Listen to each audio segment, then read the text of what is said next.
Hi everyone, Dan Gemus here with the Dan Gemus Real Estate Team at RE/MAX Preferred Realty, and it's time to spring clean with the Dan Gemus Real Estate Team. Yes, it's still snowing, we're still, in the winter months, but we have to think about that spring cleaning time. Now, why do we have to think about spring cleaning? Well, we have a charity yard sale happening on April 5th, and we need your stuff. We want anything that you could picture being in a yard sale, toys, appliances, whatever, anything, if you can picture it being in a yard sale, furniture. We want it. We will be raising money for charity for the Windsor Youth Center, which helps at-risk and homeless teens. Now, if you have anything that you could think of, or if you know of anyone that has anything, please give us a call. Our information will be on this video, or you can visit us online at dangemus.com. Now, let's give you a little bit of information about the Windsor Youth Center. We spoke to one of the co-founders. Here's the information now.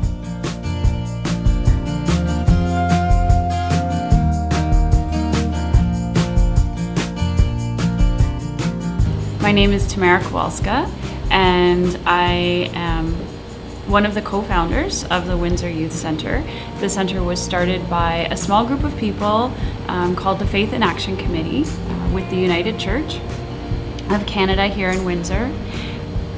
We opened our doors in October of 2011. At that time, we realized that there were no drop-in centers whatsoever in all of Windsor, Essex for youth who are homeless or at risk of homelessness or experiencing extreme poverty.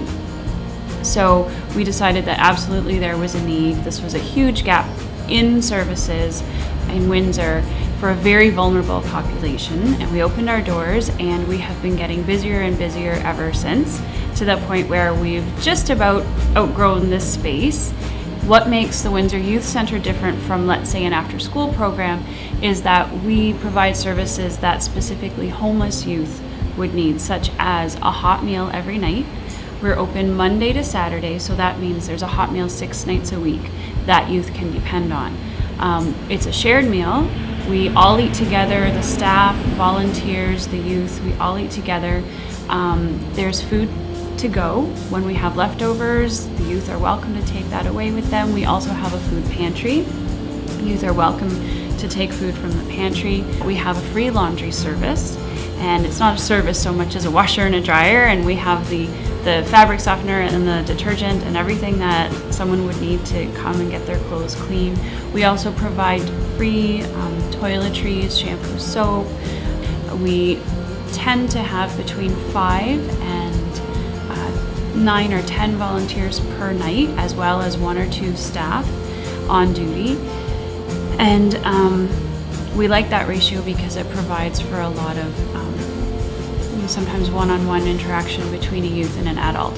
One of the things that we've noticed that when we first opened, we thought that the basic and immediate needs of homeless youth would be food, clothing, toiletries, and they are, but what we've learned is that those things they don't work very well, they don't solve the problem very well if they're not provided with a sense of, if they're not provided along with the opportunity for youth to belong to something, belong to a community, have a sense of belonging, have a sense of membership, have a sense of fellowship.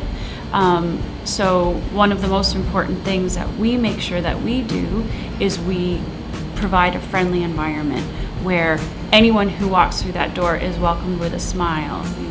We know almost everybody's name now. Even some nights we get up to 60 people in here.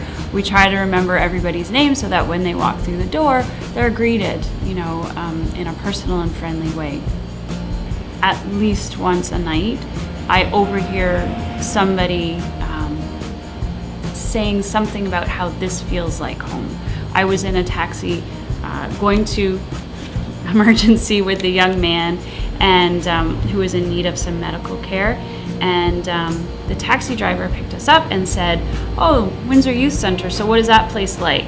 And before I had a chance to answer, the young man who was in the back seat said, "It's like home."